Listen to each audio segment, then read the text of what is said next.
The text message glowed in the darkness of my car. St. Mary's Church, 2 p.m. You need to see this. Unknown number.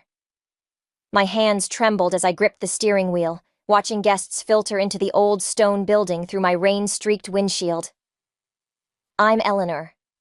And right now, I'm sitting in my car like some cut-rate private investigator, wondering if I've finally lost my mind. My husband Ryan told me he had a business conference in Chicago. That's what the calendar said. That's what his secretary confirmed. That's what the hotel reservation showed. But here I am, parked across from a church in Boston, because some stranger decided to play guardian angel, or devil. I haven't decided which yet. This is insane, I whisper to myself, but I'm already reaching for my sunglasses. The church bells start their mournful toll as I slip out of my car, heels clicking against wet pavement. Each step feels like I'm walking toward my own execution. I slip in through the side door, finding a spot behind a marble pillar. The familiar scent of lilies and incense hits me, and for a moment, I'm transported back to my own wedding day. 7 years ago. Same church, different dreams. The organ starts playing, and my heart stops. Because there he is, Ryan, my Ryan. Standing at the altar in a tuxedo I've never seen before, hands clasped in front of him, that familiar nervous tick in his jaw. He's not in Chicago. He's here, waiting for... The bride appears at the entrance, and the ground shifts beneath my feet. Long, dark hair, olive skin, that graceful walk I'd know anywhere. Megan, my best friend since 3rd grade. The woman who helped me pick out my own wedding dress. Dearly beloved. The priest's words fade into white noise as I watch them exchange vows. My husband and my best friend, promising to love each other until death do them part. Just like he promised me. Just like we all promised each other when we were kids. No secrets, no lies, friends forever. I don't remember leaving the church. Don't remember the drive home. But I remember the moment I decided. Sitting in our kitchen, our perfect, magazine-worthy kitchen that Ryan insisted on remodeling last year, watching the sun set through windows that suddenly felt like prison bars. My phone buzzes. Ryan. Conference running late. Don't wait up. I pour myself a glass of his favorite scotch, the one he saves for special occasions. The liquid burns my throat as I swallow, and I welcome the pain. It's real. Unlike everything else in my life. Another text from the unknown number. Now you know. What will you do about it? What will I do? I laugh, and it sounds foreign to my ears. Sharp, dangerous, like breaking glass. I open my laptop and start typing. Dear Laura, I hope this email finds you well. I've been thinking about hosting that family reunion you've always wanted. Because that's the thing about betrayal. It's not just about the act itself. It's about the elaborate dance of lies that came before it. The carefully constructed alibis, the practiced smiles, the casual touches that meant nothing. And Ryan, my charming, perfect Ryan, has always been an excellent dancer. But so have I. I take another sip of scotch and smile. Let them have their honeymoon. Let them think they've won. I've got time, and I've got something better than their love. I've got their trust. The sun sets completely, leaving me in darkness. But for the first time today, I can see everything clearly. The old photo album feels heavy in my lap, each page weighted with memories I can't trust anymore. There we are, Ryan, Megan, and me at 16, sprawled on my parents' lawn. Ryan's arm is around both of us, and we're laughing at some forgotten joke. The edges of the photograph are worn, like everything else about that summer. I ordered Chinese, Ryan calls from downstairs. His footsteps echo through our house, each one making my skin crawl. He's been home 3 days since the wedding, his second wedding, acting like nothing's changed, like he didn't just shatter everything we built. I close the album as he enters our bedroom, carrying 2 plates of food I won't touch. Remember when we used to get takeout with Megan every Friday? The words leave my mouth before I can stop them, sharp as broken glass. Ryan's smile doesn't quite reach his eyes. That was a lifetime ago. Was it? I stand up, letting the album fall to the floor with a satisfying thud. Because I saw her 3 days ago. She looked exactly the same. His chopsticks freeze halfway to his mouth. Just for a second. Blink, and you'd miss it. But I catch it. I catch everything now. Eleanor. He sets his plate down, approaching me with that concerned expression he uses on difficult clients. Have you been drinking? I laugh, and it sounds like my mother's laugh after Dad left. That's your move? Gaslight the wife into thinking she's crazy? I'm worried about you. His hand reaches for mine. I step back. When did it start? The question burns my throat. Was it before our wedding? During? Tell me, Ryan, was I the backup plan or the cover story? You're not making any sense. But his left hand twitches. His tell when he's lying. I've spent 7 years cataloging his habits, learning his rhythms. Funny how clearly you see things when you're looking for the cracks. I was at St. Mary's on Tuesday. The words hang between us like smoke. Nice tux, by the way. Better than the one you wore at our wedding. The mask slips. Just for a moment, but it's enough. His eyes go cold, calculating. This is the real Ryan, the one I never let myself see. It's not what you think. Don't. My voice doesn't shake. I'm proud of that. Don't insult me with excuses. I watched you marry my best friend while I was supposedly your loving wife at home. What exactly should I think? He runs his hands through his hair. Another tell. It's complicated. There are things you don't understand. Like what? The joint bank accounts you opened? The property you bought together? Or maybe the fact that your mother knew the whole time? That stops him. How did you— I'm not the idiot you think I am. I move to the dresser, pull out the stack of documents I've collected over the past 3 days. You should really use better passwords than our anniversary date. Though I guess that's meaningless now. Eleanor, please. He reaches for the papers. I hold them back. We can work this out. I'll explain everything. Like you explained your business trip to Chicago. I spread the documents on the bed. Bank statements, property deeds, emails. Or should we discuss the trust fund Laura set up for your children with Megan? His face goes white. You had no right. I had every right. The scream tears from my throat, raw and primal. I'm your wife. I was your friend. We grew up together, all 3 of us. And you— I stop, breathing hard. He's staring at me like he's never seen me before. Maybe he hasn't. Maybe I've never seen myself either. Get out. My voice is steady now, certain. This is my house too. Not anymore. I hold up one final document, power of attorney, signed last year when he was too busy to handle our estate planning. You should really read what you sign, Ryan. Now get out before I call Michael and have him escort you out. He leaves. Not because he's afraid, but because he knows this is just the beginning. He knows me well enough for that. I pick up the photo album from the floor, trace our younger faces with my finger. We look so happy, so innocent. Such perfect liars, all of us. The cafe where Megan and I used to share secrets feels smaller now. Maybe it's the weight of what I'm about to do, or maybe everything from my past is shrinking, becoming less significant with each new betrayal I uncover.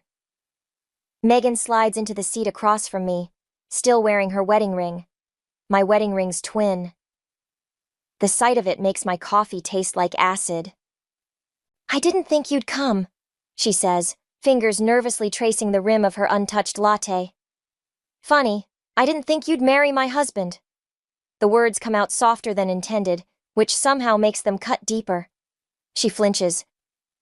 Eleanor, did you know about the trust fund? I pull out the bank statements, sliding them across the table like playing cards in a rigged game. The one Laura set up for your future children?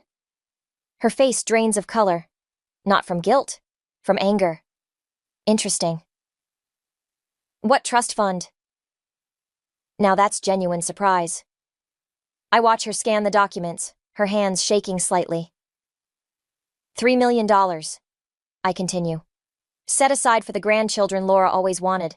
Guess I wasn't producing them fast enough. This can't be right. Megan pushes the papers away like they're contaminated. Ryan said the marriage was just a formality, for his inheritance. He said, I laugh, and it sounds like breaking glass. What exactly did he say, Megan? That he loved you?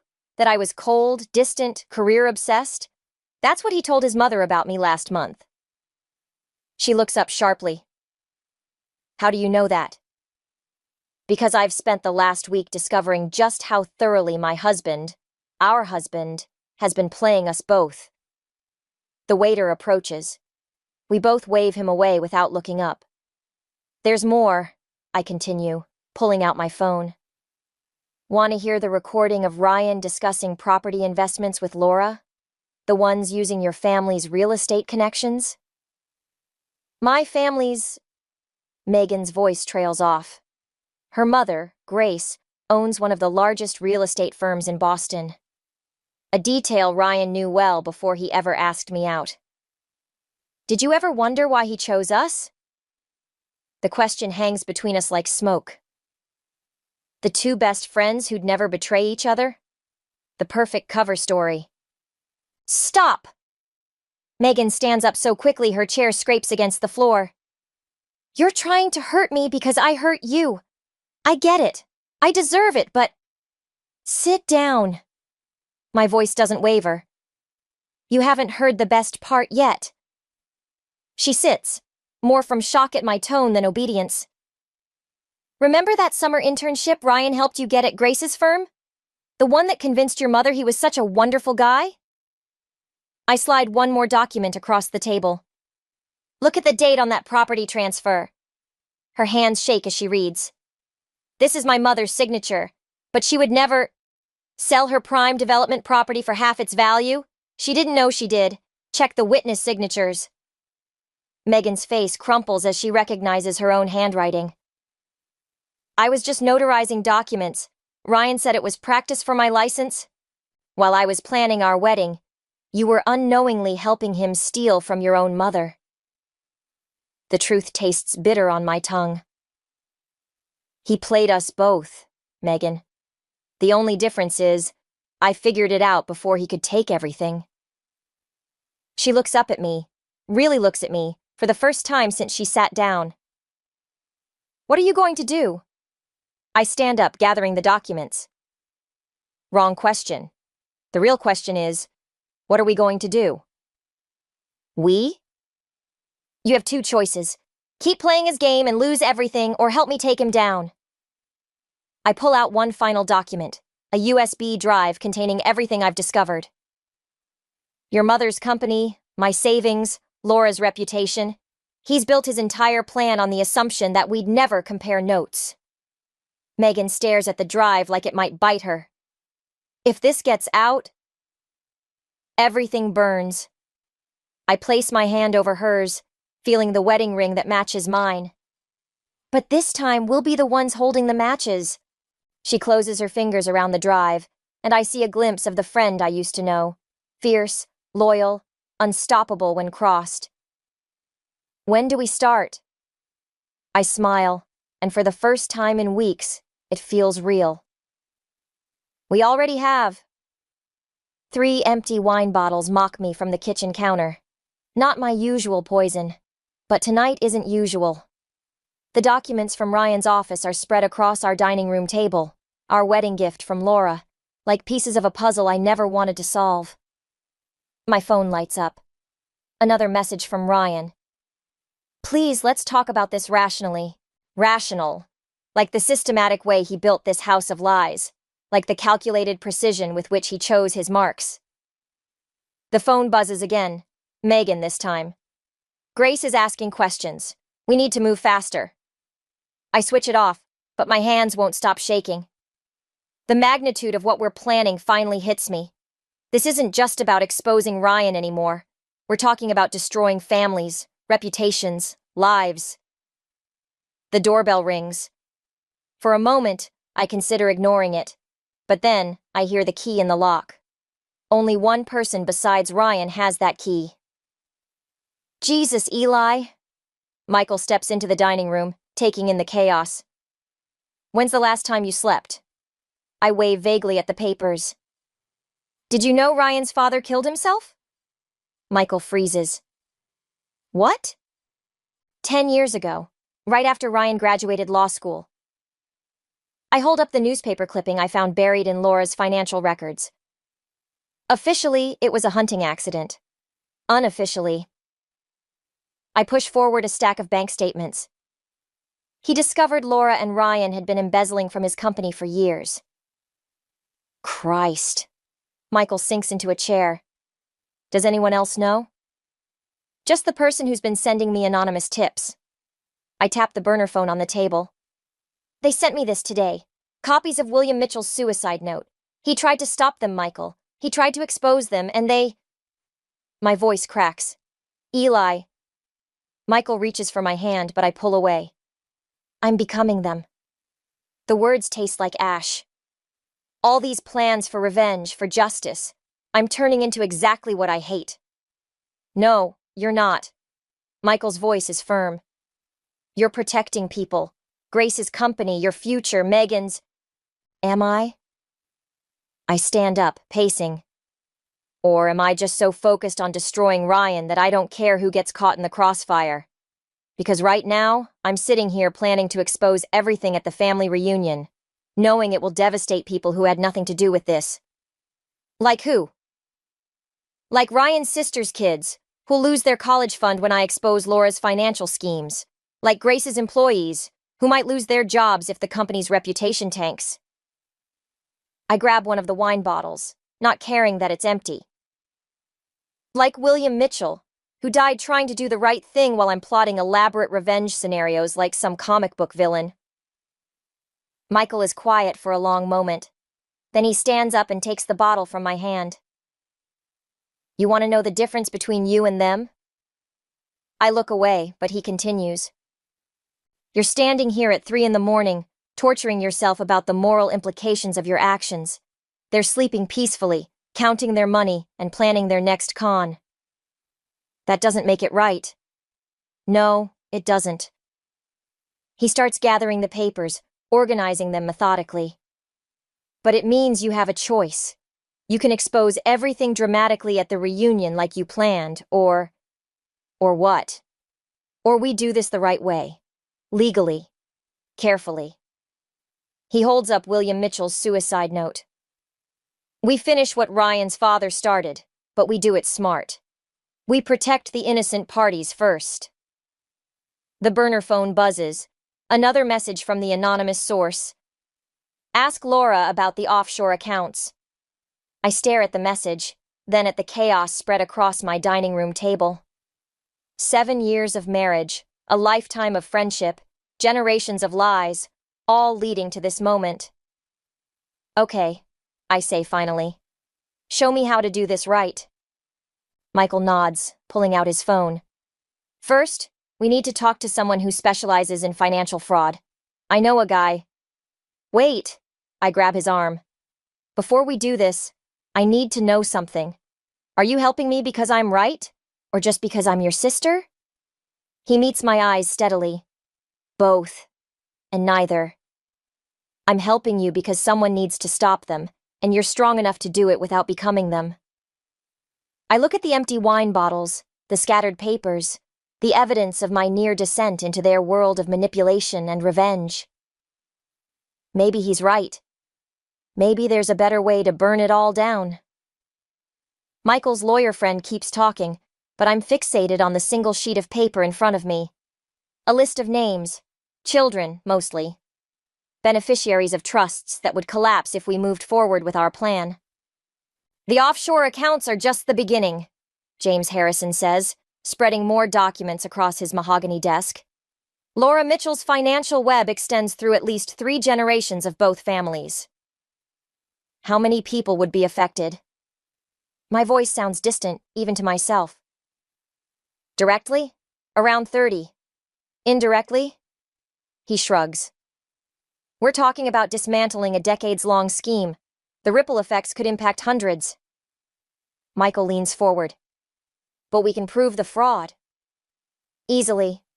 The question is whether we should. James taps the list of names. Some of these trust funds are supporting medical care, education. Stop. I stand up abruptly, moving to the window. Boston spreads out below, oblivious to the bomb we're about to detonate. There has to be another way. My phone buzzes. Megan. Grace found the missing property documents. She's calling Laura today. We're running out of time, Michael says, reading over my shoulder. If Grace confronts Laura directly, everything falls apart anyway. I turn back to James. How long would it take to secure protection for the innocent parties? Weeks, maybe months. We'd need to... The office door bursts open. Laura Mitchell stands there, immaculate as always, but her eyes are wild. I should have known you'd run to Michael. How did you... James starts. My daughter works in your building, James. Did Eleanor tell you that part? How many families she's willing to destroy for her revenge? That's rich, coming from you. Michael stands, moving between us. Laura ignores him, focusing on me. You think you're protecting people? William thought the same thing. Look where that got him. The room goes silent. Even the city noise seems to fade. What did you just say? My hands grip the back of the chair, knuckles white. Oh, didn't your anonymous friend tell you everything? Laura's smile is razor sharp. William didn't just discover our schemes. He tried to fix them. Reroute funds to protect the beneficiaries, just like you're planning. And you stopped him. The pieces click into place. The hunting accident was exactly that, an accident. But her eyes shift away. The point is, Eleanor, some structures can't be dismantled without destroying everything they support. You're not just fighting Ryan or me. You're fighting generations of carefully balanced arrangements. Arrangements built on lies and theft. Built on necessity. Laura moves closer. Did Ryan tell you why he married you? Your family's political connections. 3 generations of judges and prosecutors. The perfect shield. My phone buzzes again. Grace's name appears on the screen.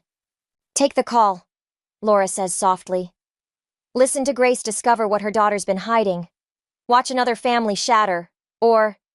She pulls out an envelope. We can discuss alternatives. Eli, don't. Michael starts. What alternatives? My voice is steady, but my heart hammers against my ribs. A clean break. Generous settlement. The innocent parties stay protected. Laura sets the envelope on James's desk. Everyone wins. Everyone except justice, Michael snaps. Justice? Laura laughs. Ask Eleanor what she really wants. Justice or peace? My phone keeps buzzing. Megan's messages join Grace's calls. The list of names stares up at me from the desk. Children, families, futures. How long do I have to decide? The words taste like surrender. Until Grace finishes reading those documents. Laura moves to the door. Choose wisely, Eleanor. Unlike William, you still have a choice. She leaves, and the office feels both larger and more suffocating. You can't seriously be considering this, Michael says. I pick up the list of names, then my still buzzing phone. What if she's right? What if trying to fix this just makes everything worse? That's fear talking, not justice. Maybe. I look at James. But what if fear is trying to tell us something important?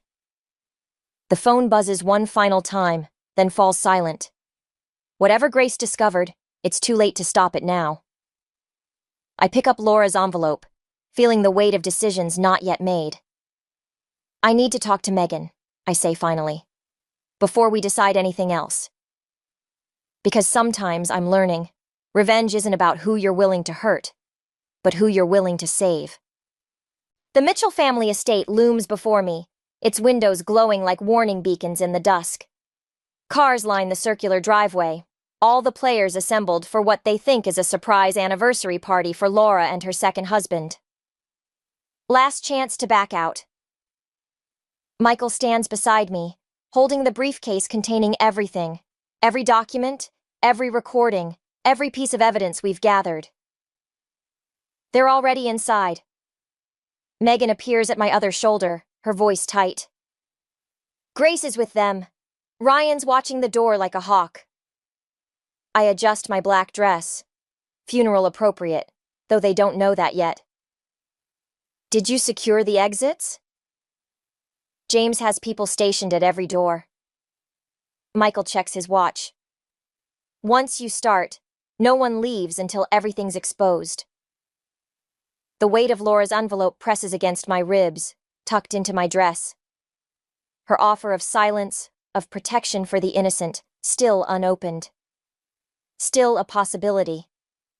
We enter through the kitchen, where caterers bustle around unaware they're serving the last supper of the Mitchell dynasty. Ryan spots me immediately, his face flickering between relief and suspicion. Eleanor? He moves toward me, champagne glass in hand. I didn't think you'd come. And Miss Laura's party? My smile feels like broken glass. Wouldn't dream of it. His eyes dart to the briefcase, to Megan, to Michael. I see the moment he realizes something's wrong, but Laura's voice cuts through the murmur of conversation. Everyone, please, gather in the main hall. The crowd shifts, carrying us with it. I catch glimpses of familiar faces. Grace, pale but composed. Laura's second husband, oblivious and beaming. Ryan's sister clutching her children's hands. The children. God, the children. Laura raises her glass. Thank you all for coming to... Actually, I step forward, my voice carrying across the sudden quiet. I'd like to say something first. Ryan moves toward me, but Michael blocks his path. Megan positions herself near Grace. Eleanor, Laura warns, think carefully about what you're doing. I pull out the envelope she gave me, still sealed. I have thought about it. For weeks, I've thought about nothing else. I turn to address the room. About justice and protection, about who deserves the truth and who deserves mercy. Eli, Ryan's voice holds real fear now. Whatever you think you know, I know everything. I open the briefcase, but I don't remove the documents. Not yet. About William's death, about the trust funds, about your 2 marriages and Laura's schemes, and every lie you've told to keep this house of cards standing. The room erupts in whispers. Grace steps forward, her face ashen. Megan? I'm sorry, Mom. Megan's voice breaks. I didn't know, not until Eleanor showed me. Showed you what? Ryan's sister demands. What's going on? I look at the children, their confused faces, their innocent futures hanging on my next words. Laura's envelope burns against my skin. The truth, I say softly, is that I came here tonight to destroy everything, to expose decades of fraud and manipulation, to get justice for everyone who's been hurt by the Mitchell family's lies. I pull out the first document, William's real suicide note. Laura goes very still. But standing here, looking at all of you, I meet Ryan's eyes. I realize there's something worse than being deceived, something worse than being betrayed. Eleanor? Michael warns, but I continue. It's becoming the very thing you're fighting against. I strike a match. When did I take it from my purse and touch it to Laura's envelope?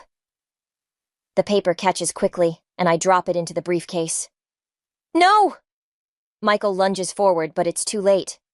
The evidence burns, years of careful investigation turning to ash. With it burns my chance at justice, at revenge, at everything I thought I wanted. The fire alarm shrieks, sprinklers activate, people rush for the exits, pushing past James's guards in the chaos. Through the smoke and spray, I meet Laura's eyes. She knows what I've done, chosen mercy over justice, chosen to protect the innocent over punishing the guilty. But her triumphant smile fades as I pull out my phone and press send, because sometimes the greatest revenge isn't destruction, it's redemption. The police lights paint Laura's pristine kitchen in alternating red and blue. She sits across from me at the marble island, both of us dripping from the sprinklers, watching officers cart away boxes of evidence. The real evidence, not the decoy files I burned. Copies, I say quietly. Everything in that briefcase. Just copies. The originals went to the FBI an hour ago. Her perfectly manicured nails drum against her coffee cup. You chose this moment deliberately. The party, the family gathering. Like father, like daughter-in-law. I slide William's actual suicide note across the counter. He planned to expose everything at your anniversary party too, didn't he? Before the hunting accident. The drumming stops. Through the window, I see Ryan being led to a police car, Michael watching with grim satisfaction. You don't understand what you've done. Laura's voice trembles. Those trust funds are being protected. I pull out my phone, show her the court orders. Every innocent beneficiary has been legally separated from the fraudulent accounts. The children will keep their college funds. The medical care continues. For the first time, I see real fear in her eyes. How? I had 3 weeks after you offered me that envelope. 3 weeks where you thought you'd won. I lean forward. Did you really think I spent that time doing nothing? A commotion at the door draws our attention. Grace enters, flanked by federal agents. Her eyes lock with Laura's. You killed him, Grace says flatly. You killed William when he tried to protect my daughter from your schemes. Laura stands so quickly her chair topples. That's ridiculous. William was going to expose how you used Megan to access Grace's company records. I interrupt. How you manipulated Ryan into marrying us both to maintain your financial facade. Everything I did was for this family. No. Megan appears in the doorway, tear-stained but steady. Everything you did was for yourself, and now we all know why. I slide one final document across the counter, an old photograph. Laura goes very still. William wasn't just trying to expose the fraud, was he? I watch her face crumple. He discovered something else, about Ryan's real father, about why you needed the Carter family's connection so desperately. Mom? Ryan calls from outside. Mom, what's happening? Laura lunges for the photograph, but Grace is faster. Her gasp echoes in the suddenly silent kitchen. That's my father, with Laura. 37 years ago, I confirm. 9 months before Ryan was born. The truth hangs between us like smoke. Decades of manipulation, all to hide one desperate affair. To maintain the Mitchell family's perfect image. You destroyed everything, Laura whispers. Just like William tried to. No. I stand, gathering the remaining documents. You destroyed everything the moment you chose lies over love. William tried to save us, all of us. And now, finally, he has. What do you mean? I pull out my phone one last time, show her the message chain. From an unknown number. From a dead man's scheduled emails, set to deliver years after his death. William knew he might not survive trying to expose the truth, so he left breadcrumbs, for whoever was brave enough to follow them. I meet her eyes. I wasn't your first victim, Laura, but I am your last. The officers approach to escort her out. Through the window, I see Ryan watching, understanding finally dawning on his face as Grace shows him the photograph. Was it worth it? Laura asks as they lead her away. Burning down everything to save a dead man's honor? I think of the children upstairs, their futures now secure. Of Megan and Grace, finally free from manipulation. Of William, who died trying to protect us all. Some things, I say quietly, are worth burning for. The sun rises over the Mitchell estate, painting everything in gold. In the distance, sirens fade. Beside me, Michael squeezes my shoulder. You okay? I watch Laura disappear into a police car, 30 years of secrets crumbling in her wake. No, I answer honestly. But I will be. Because sometimes the truth doesn't set you free. Sometimes it just shows you who you really are. The last box from Ryan's study sits unopened on my kitchen counter. Through the window, autumn leaves scatter across my backyard, where 3 kids once promised to be friends forever. My phone buzzes. Megan, Grace wants to meet, both of us. The trial ended yesterday. Laura and Ryan, both guilty. The headlines called it justice.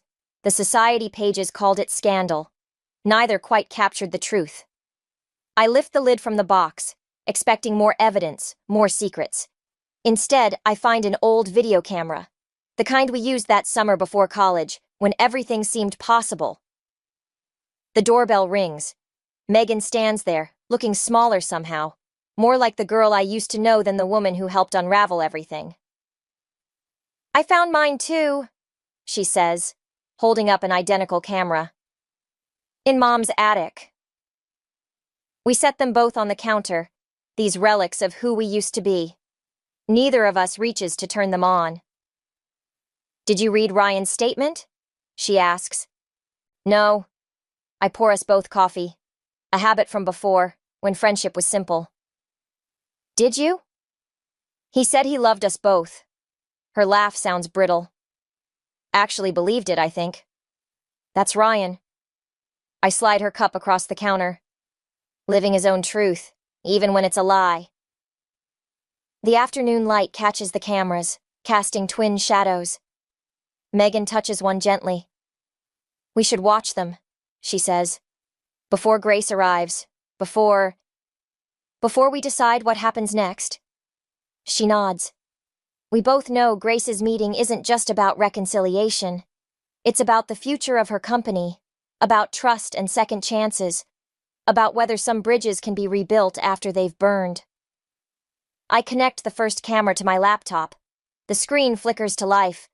There we are, young, laughing, whole. Ryan behind the camera, narrating our last summer together, before college, before choices, before we learned how love and lies could wear the same face. Stop, Megan says suddenly. Look at that moment. The frame freezes on our younger selves, sharing some forgotten joke.